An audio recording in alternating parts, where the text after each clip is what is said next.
Everyone, welcome to my channel toppers pride. So आज हम करने वाले हैं G state PGT 2018 paper solve completely. Okay, इससे पहले हम 30 क्वेश्चन जो है वो कर चुके हैं विद ग्रेट एक्सप्लेनेशन। ओके, अगर आपने नहीं देखा तो प्लेलिस्ट में जाकर चेक कर सकते हैं। आज हम करने वाले हैं अपना जी 121 क्वेश्चन, 90 to 120 ऑलरेडी सोल्व कर चुके हैं। Okay, so let's start with our first question. Maximum channel utilisation in case of pure ALOHA. ALOHA first of all किस टाइप का प्रोटोकॉल है? Random access protocol. Okay, so ALOHA basically two type का होता है आपके पास, pure ALOHA and slotted ALOHA. Okay, pure ALOHA and slotted ALOHA.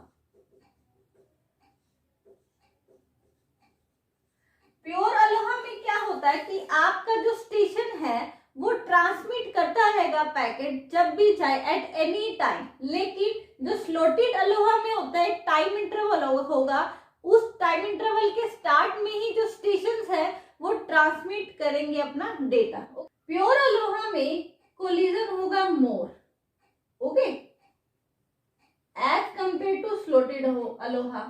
यहाँ पे होगा आपके पास लेस कोलिजन। अगर लेस कोलिजन होगा तो आपके पास एफिशिएंसी क्या हो जाएगी? ग्रेटर। और यहाँ पे एफिशिएंसी क्या हो जाएगी? स्मॉलर। हम सिर्फ यहाँ दो का कंपैरिजन कर रहे हैं। ओके, सो एफिशिएंसी यहाँ पे अगर ग्रेटर है, यहाँ पे क्या है? लोअर। तो कितनी एफिशिएंसी है? Only 18% approx, 18.2 I think something है। ओके, सो अप्रोक्स 18% यहाँ पे क्या होगी? चैनल यूटिलाइजेशन होगी, एफिशिएंसी होगी। क्योंकि यहाँ पे कोलिजन लेस है कंपेयर टू प्योर अलोहा, तो एफिशिएंसी क्या होगी? ग्रेटर। और कितनी ग्रेटर होगी? ऑलमोस्ट डबल, 36%, 36 पॉइंट समथिंग है। ओके, सो आपके पास क्वेश्चन क्या है? Maximum channel utilisation in case of pure ALOHA that is 18% only. Okay, अब हम इसकी वर्किंग देख लेते हैं, प्योर अलोहा कैसे वर्क करता है। प्योर अलोहा आपके पास हमने फ्लो चार्ट के थ्रू देख लेंगे। एक स्टार्ट हुआ procedure. Okay, set back off to 0। Back off आपके पास हमने 0 से स्टार्ट किया और बैक ऑफ की हमने लिमिट डाल दी कि 100, सपोज करो 100 है या 10 है, सपोज 10 हमने लिमिट डाल ली। अब क्या हो, स्टेशन ने ट्रांसमिट किया पैकेट। अब जब तक उसको एक्नॉलेजमेंट नहीं मिलेगी तो वो क्या करेगा? एक पर्टिकुलर टाइम तक वेट करेगा और उसके बाद फिर अगेन सेंड करेगा। अब वो कितने टाइम तक सेंड करेगा वो डिपेंड करेगा कि कितनी लिमिट है उसके बैक ऑफ की। एक बार लिमिट फिनिश हो गई, वो सेंड करना क्या हो जाएगा? बंद कर देगा। ओके, तो यही आपके पास यहाँ स्टार्ट करेंगे, सेट कर देंगे बैक ऑफ टू 0 और लिमिट हमने यहाँ पे बैक ऑफ की सेट कर रखी है। Okay, send the data packet. Data packet को एक स्टेशन जो है वो सेंड करेगा, उसके बाद वेट करेगा किस चीज की? एक्नॉलेजमेंट की। अगर उसको एक्नॉलेजमेंट मिल गई, रिसीव्ड एक्नॉलेजमेंट, देन सक्सेसफुल हो गया। अगर एक्नॉलेजमेंट नहीं मिली तो बैक ऑफ क्या होगा? आपके पास एक इंक्रीमेंट हो जाएगा। 0 से स्टार्ट हुआ था, वो 1 हो जाएगा। 1 होने के बाद फिर जब लिमिट उसकी रीच हो जाएगी, मैंने कहा ना कि अगर 10 या 100 सपोज हमने रख ली, अगर 100 तक पहुंच जाएगा तो वो अबॉर्ट कर देगा। अगर लिमिट रीच नहीं हुई तो वेट करेगा बैक ऑफ टाइम तक एंड अगेन सेंड करेगा डेटा पैकेट। ओके, सो ये प्रोसीजर आपके पास सारा के सारा है प्योर अलोहा का। So let's discuss our second question. Which of the following is not supported in C++? C++ में ऑटोमेटिक गार्बेज कलेक्शन जो है ये आपके पास C++ का फीचर नहीं है। ये जो उससे एडवांस लैंग्वेजेस आई थी लाइक जावा, वहां पे आपके पास ये वाला फीचर है, automatic garbage collection. Next is multiple inheritance. Multiple inheritance का तो यूज करते हैं हम क्या करते हैं? यहाँ पे दो आपके पास बेस क्लास बना लेंगे और उसको इनहेरिटेंस करेगी जस्ट एक derived class. Okay, so that is the use of multiple inheritance in the C++। Third is smart pointer. Smart pointer का यूज होता है आपके पास मेमोरी को रीअलोकेट करने के लिए। क्या होता है कि कई बार हम कुछ पॉइंटर यूज करते हैं जब हम डायनामिक मेमोरी एलोकेट करते हैं। ओके, उस केस में आपके पास हीप की फॉर्म में मेमोरी एलोकेट करता है। तो स्मार्ट पॉइंटर जो है वो ट्रैक रखता है कि मेमोरी कहाँ कहाँ एलोकेट हो रही है। स्मार्ट पॉइंटर क्या करेगा? Keep track of the memory location that is used by the dynamic allocation of the memory and the resource the object use. Okay, whenever the pointer finish will work, smart pointer automatically destroy the memory which are not used now. Okay. Fourth one is the virtual destructor. Virtual destructor भी हम use करते हैं जी inheritance के case में.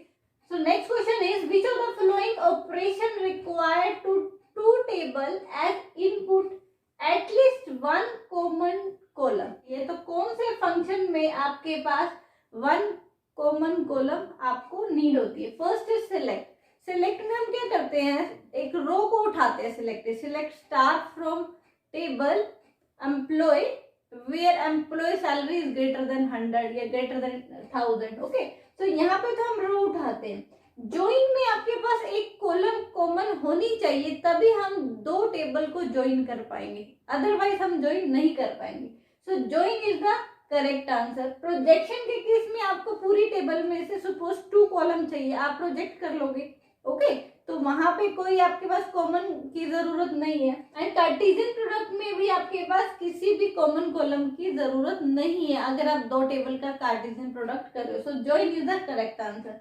Next है which of the following is invalid C++ comment statement. C++ में 2 types के आपके पास कमेंट होते हैं. एक होता है आपके पास सिंगल लाइन. सिंगल लाइन के लिए हम क्या करते हैं, डबल बैकस्लैश. एक होता है मल्टीपल लाइन के लिए हम क्या करते हैं, backslash star and this. Okay, ये रिप्रेजेंटेशन होगी. अब हम चेक कर लेते हैं. पहले में आपके पास क्या बोला गया, this is a multiple line. Comments को शो कर रखा है. आप मल्टीपल लाइन को सिंगल लाइन में भी लिख सकते हो, वो गलत नहीं होगा. ओके, तो ये तो करेक्ट है आपके पास. यहाँ पे ये सिंगल लाइन का दे रखा है, आगे आप कुछ भी लिखो वो टेक्स्ट माना जाएगा. ओके, यहाँ पे आपके पास यही सिंबल दे रखा है सिंगल लाइन का. तो ये जो है आपके पास क्या हुआ, आंसर हुआ हमारा, क्योंकि इसमें जो स्लैश दे रखा है वो फॉरवर्ड स्लैश दे रखा है. ओके, सो ये कभी भी नहीं होता. सो this is the right answer. Next है URL stand for uniform resource locator. That is the third answer. Suppose हमारे पास एक वेब एड्रेस है www.google.com. सपोज यहाँ पे आपके पास आता है HTTP. तो HTTP क्या होगा, आपको हाइपरटेक्स्ट ट्रांसफर प्रोटोकॉल. और ये जो क्या कहलाएगा आपके पास, host address. And this com represent commercial. Okay, अगर आपके पास इसमें लिखा है \x.html तो मीन्स ये type of the document. Now our next question is from the DBMS. Query एक आपके पास गिवन है. Consider the following SQL query. Select title and name from employ. Order by title name DESC. क्या means है यहाँ पे, सबसे पहले ऑर्डर बाय फंक्शन जो है वो कॉलम पे वर्क करेगा. ओके, सो हमने 2 कॉलम को पिक करना है पूरी टेबल एम्प्लॉय में से. ओके, कौन कौन सी आपके पास कॉलम है, select title and name from employ. अब उसको ऑर्डर बाय आपको पहले भी प्रीवियस ईयर में आपके पास पूछा गया.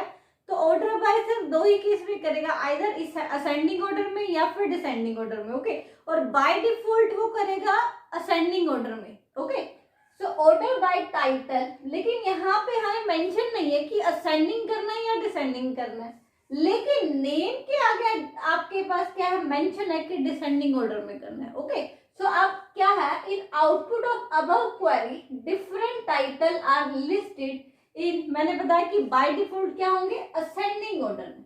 Okay,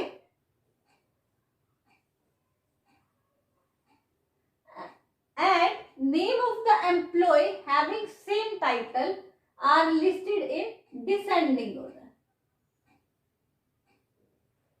okay, that is the correct answer. Next है, in context of HTML what will be the result of the following line. Okay, HTML की टैग्स की फॉर्म में आपको कन्वर्ट करके आउटपुट देना है. तो क्या मीन्स है यहाँ पे, P stand for paragraph tag. Okay, this is del. del means delete. लेकिन क्या डिलीट, ये जो आपके पास शो करेगा डिलीटेड डेटा, जो डेटा हमने डिलीट कर दिया. एंड आपके पास एक और टैग लगाया है इसमें, इंसर्ट. इंसर्ट जो है वो डिलीट के अपोजिट काम करेगा. डिलीट शो करेगा कि ये वेब जो है वो अब डिलीट कर चुके हैं. ओके, इंसर्ट कहेगा कि हमने जो इसमें डेटा है इस टैग के अंदर वो हमने इंसर्ट कराया है न्यू. ओके, पेज और पैराग्राफ आपके पास यहाँ पे क्या हो जाएगा, क्लोज टैग. ओके, सो अब इसकी क्या आउटपुट आएगी, दिस इज, ये तो एज इट इज आएगा पैराग्राफ में। ओके, वेब, वेब को आप क्या लिखोगे, स्ट्राइक थ्रू करके लिख दोगे कि ये डेटा अब डिलीट हो चुका है। ओके, नेक्स्ट आपके पास इंसर्ट कराएंगे HTML। ऑल्दो ये जो आपके पास कलर चेंज होके आएगा, लेकिन एग्जाम में जो दे रखा था वो अंडरलाइन करके दिया हुआ है। ओके, सो बेसिकली हमें यहाँ हाईलाइट कराना है कि ये न्यू डेटा हमने इंसर्ट किया हमारे पैराग्राफ में। ओके, पेज आपके पास एज इट इज आएगा। So this is the output of this text. Okay, so next है dash is an application layer protocol while dash is internet layer protocol in TCP/IP। यहाँ TCP/IP की बात हो रही है। TCP/IP की 4 लेयर्स होती हैं, जबकि OSI मॉडल की 7 लेयर होती हैं। सो एप्लीकेशन लेयर में जो काम करेगा वो करेगा real time transfer protocol. Real time transfer protocol का एग्जांपल है अभी हम जो लाइव कर रहे हैं, कोई भी चीज जो लाइव हो रही है that is real time. Okay, video conferencing कर रहे हो that is real time. Okay, जो ऑनलाइन कोचिंग ले रहे हो, जो लाइव क्लासेस चल रही है, वो रियल टाइम ट्रांसफर प्रोटोकॉल की तरफ। So real time transfer protocol जो आपके पास है एप्लीकेशन लेयर का प्रोटोकॉल है in the TCP/IP model, while ICMP internet control message protocol is internet layer protocol in the TCP/IP model. So that is the right answer. Next है intersection operation on two database relations are associated but not commutative, commutative but not associative, associative and commutative both, use neither associative and not commutative। हमारे पास जो पूछा है वो है intersection operation. Okay, basically operations are commutative और associative, this property को follow करेंगे। ओके, अब वो ऑपरेशन आप चाहे किसी रिलेशंस पे लगाओ चाहे सेट पे, हमें तो एक ऑपरेशन को चेक करना है, इंटरसेक्शन ऑपरेशन को। ओके, तो हम सेट ले लेते हैं आपके पास। सपोज एक हमने सेट ले लिया 1, 2, 3। ओके, अनदर सेट ले लिया अपने B। Okay, that is 3, 4, 5। एक और सेट ले लिया हमने C, that is equal to 2, 7, 8। Okay, ये 3 सेट ले ली। कम्यूटेटिव का मीन्स क्या है, A intersection B must be equal to B intersection A। Okay, दो के बीच में चेक होता है कभी भी commutative. Okay, so A intersection B क्या आएगा आपके पास, दोनों में कॉमन क्या है 3, एंड B इंटरसेक्शन A करोगे तो भी क्या आएगा 3। सो मीन्स कम्यूटेटिव तो है इंटरसेक्शन ऑपरेशन। अब हम बात करेंगे एसोसिएटिव की। एसोसिएटिव मीन्स क्या होगा, A intersection B intersection C must be equal to A intersection B intersection C। Okay, so A intersection B क्या आएगा, दोनों में जो कॉमन है दैट इज 3, एंड इंटरसेक्शन करेंगे इसको C से। अब B इंटरसेक्शन C क्या आ रहा है आपके पास, B इंटरसेक्शन C कुछ भी नहीं आ रहा। ओके, तो A 5 आपके पास नल लिख दिया हमने यहाँ पे। ओके, अब 3 करेंगे इंटरसेक्शन C, क्या इन दोनों में कुछ कॉमन है, यहाँ पे तो 3 आया आपके पास इंटरसेक्शन, यहाँ पे क्या 3 है जो कॉमन आएगा, नहीं है, तो यहाँ पे क्या आंसर आएगा 5, और यहाँ पे भी क्या आंसर आएगा दोनों का 5। ओके, सो मीन्स आपके पास ये एसोसिएटिव भी है। Okay, so intersection operation on the two database relation is are associative as well as the commutative। Next question है, let आपके पास कुछ nodes की value given है, are in order traversal and pre order traversal respectively for a given binary tree, what will be the post order traversal, ये हमें find out करनी है। Okay, सो इसको हम कंप्लीटली समझते हैं। अब यहाँ पे हम लेंगे, लिख लेते हैं जी in order. Okay, in order क्या गिवन है आपके पास, QS P TRU and pre order is given that is equal to PQ SRTU। So in order में क्या होगा आपके पास, जो रूट सेंटर में होगी, लेफ्ट में लेफ्ट चाइल्ड होगा और राइट में राइट चाइल्ड होगा। ओके, तो इसको कैसे लिखते हैं, लेफ्ट रूट राइट। अगर हम इसको अगर लिखेंगे एल आर, सपोज यहाँ पे हम टी कर देते हैं, okay, L R T. Next आपके पास अगर हम प्री ऑर्डर में लिखेंगे, इसी ट्री को प्री ऑर्डर में कैसे लिखते हो, रूट पहले आ जाएगी, फिर लेफ्ट एंड देन फिर राइट। ओके, तो क्या बनेगा आर एल टी। सो अब यहाँ पे आपको प्री ऑर्डर गिवन है, सो जो लेफ्ट मोस्ट होगा वो क्या कहलाएगा, ट्री की रूट कहलाएगी। ओके, सो पी जो है आपके पास हमारे को पता चल गया कि वो रूट है। ओके, नेक्स्ट आपके पास यहाँ से आपने सर्च करना है क्यों पहुंचे आप। ओके, अब पी के ये लेफ्ट में है राइट में है, लेफ्ट में है, तो आप इसको क्या करोगे, लेफ्ट में डाल दोगे। ओके, एंड देन आपने एस को ट्रैवर्स किया। अब एस जो है वो भी पी के क्या है, लेफ्ट में, बट क्यू के क्या है, राइट में है। अगर राइट में है तो एस जो है आपके पास वो यहाँ आएगा। नेक्स्ट आप पहुंचे आर पे, आर चेक करो कहाँ पे है, आर जो है वो रूट के राइट में है, तो आप रूट के राइट में आर को ड्रॉ कर दोगे। ओके, नेक्स्ट आपके पास टी, टी जो है वो आर के लेफ्ट में है। ओके, और पी के राइट में, मीन्स राइट सब ट्री में आपके पास जाएगा, और आर के क्योंकि क्या है लेफ्ट में है तो ये लेफ्ट सब ट्री बनेगा, इसका लेफ्ट नोड बनेगा। ओके, नेक्स्ट आपके पास यू, यू जो है वो आर की क्या है, राइट में, तो ये आपके पास ट्री बन गया। अब हमें करना है जी पोस्ट ऑर्डर। पोस्ट ऑर्डर में क्या आएगा आपके पास, left right and root. Okay, तो सबसे पहले हम इस लेफ्ट सब ट्री में देखेंगे, फिर राइट सब ट्री में, एंड देन रूट जो है सबसे राइट मोस्ट में आएगी। अब यहाँ पे लेफ्ट तो कुछ भी नहीं है। ओके, सो लेफ्ट आएगा, फिर right and then root. Okay, अब इसका देखो लेफ्ट राइट एंड रूट, अब दोनों सब ट्री हो गए, अब क्या बचेगा आपके पास, रूट।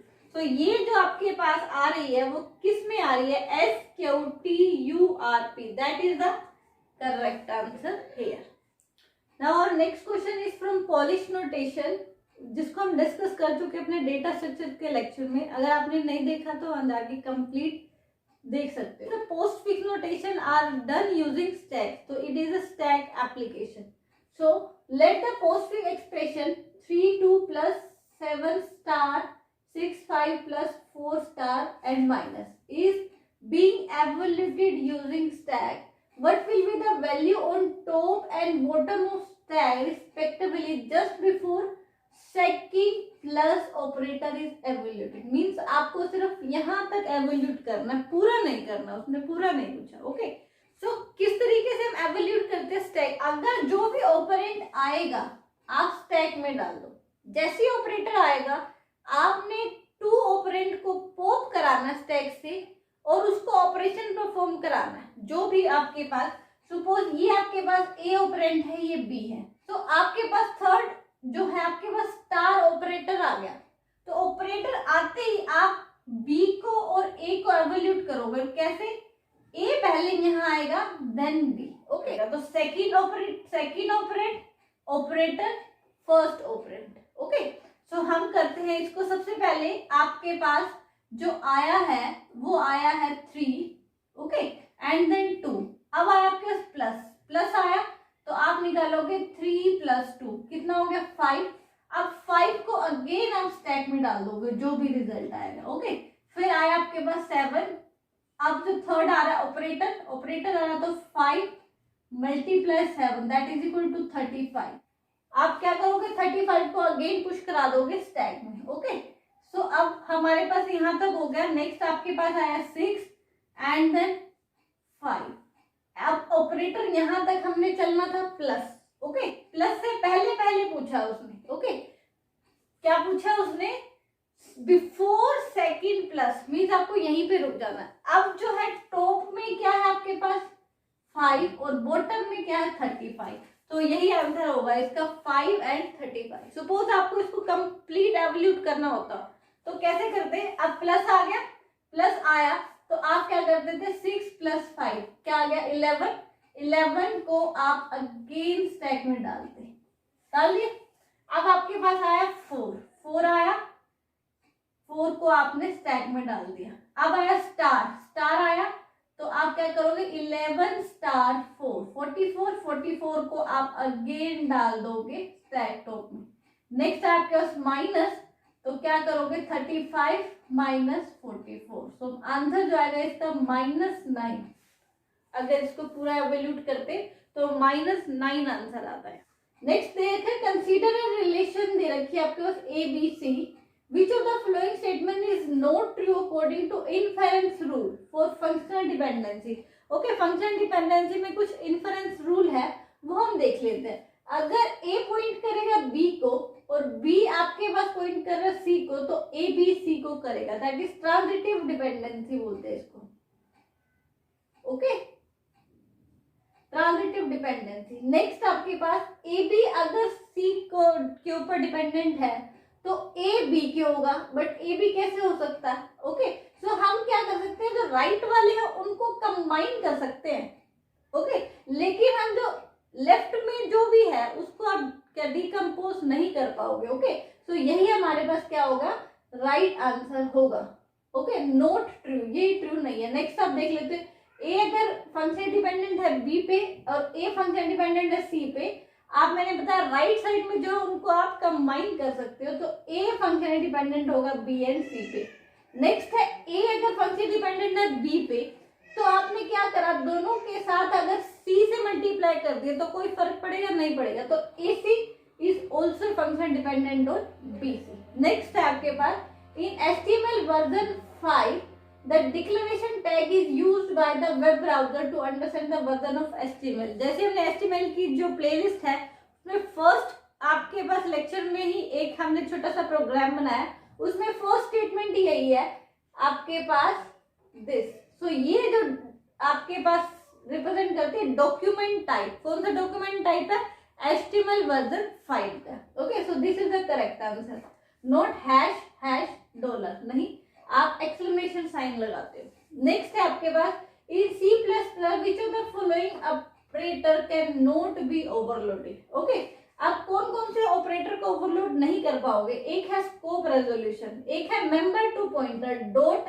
एंड ऊपर स्टार। ओके, एक है डॉट जो आपके पास यूज करते हो, उसके बाद conditional, size of and type ID. इसके अदर देन जो भी है आपके पास, चाहे वो करली ब्रेसेस हो, स्क्वायर ब्रेसेस हो, plus minus divide multiply, okay, this is and, या फिर इंक्रीमेंट हो, एंड हम कह सकते हैं न्यू जो होगा, ये सारे के सारे ऑपरेटर जो है, डबल इक्वल हो गया, नॉट इक्वल हो गया।